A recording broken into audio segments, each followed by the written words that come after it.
Hey there, it's Rachel French, the success coach for smart people. It's my job to help entrepreneurs like you build a business that will create your ideal life and not compete with it. But we all have to admit that that's easier said than done, isn't it? Especially when you're a solopreneur who works from home. Have you ever noticed that people think that you don't have anything better to do because you're at home? They think that just because you don't get dressed and go into an office, that somehow you're available for favors. Even your clients sometimes think that you must be available to switch times or accommodate them whenever they ask. There's a lot written on time management. A lot of experts have a lot of great ideas, and we would be wise to listen to them. Of course, we all need to keep a calendar. We all should have a to-do list. We're really smart if we block off time, maybe go down to a coffee shop to make sure that we get a project done or meet a deadline. But I found that for my clients, what's really the most challenging is saying no and feeling okay about it. I was talking to a colleague not long ago who left a really high-paying job to go out on his own, and he was saying that one thing he hates is when someone asks for a meeting on a Monday. He said on Mondays he likes to hang out with his kids and watch cartoons and eat a little cereal. But when someone says, hey, let's meet on a Monday, he feels obligated to say yes, and then he's resentful about it. And I asked him, well, what if even a really important client asks for a Monday meeting and you say, hey, I'm not free on Monday, but I'm free on Tuesday. Can we meet then? I said, what do you risk? Do you think that you would lose the business? And he said, no.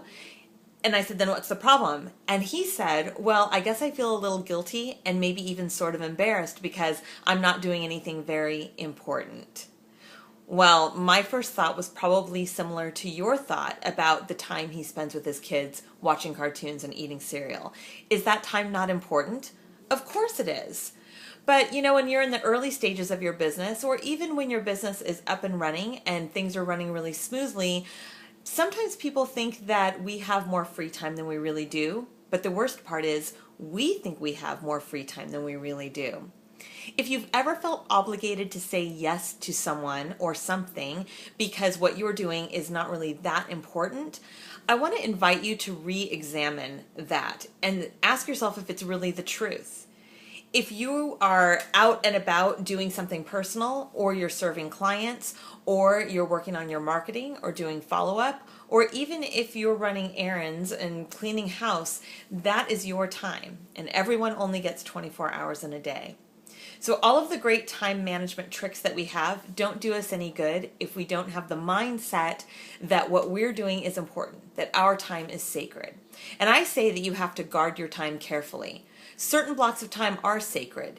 When you work with a client, that time is sacred. Nothing else should get in the way of that. But time with your kids is sacred too. Time with marketing is sacred, as is your downtime. Time that you spend paying a coach and working with that person is always sacred. And I often ask my clients, if you can guard this hour carefully, why can't you guard other hours as carefully? And they often say something similar to what my friend did, which is, well, I feel a little bit embarrassed. I'm not doing anything that important. Well, what you do with your personal and professional time is important. And so I've got one piece of advice for you. Next time someone asks if you can change an appointment, or if you can do a favor or run an errand, or just basically asks you to do something that interferes with time that you need to spend on something you have already decided is important, then I want you to treat that time as sacred. And don't fall into the trap of over-explaining why you can't do what you've been asked to do. You just have to say one simple thing. You say, ooh, I'm sorry, that's not going to work for me.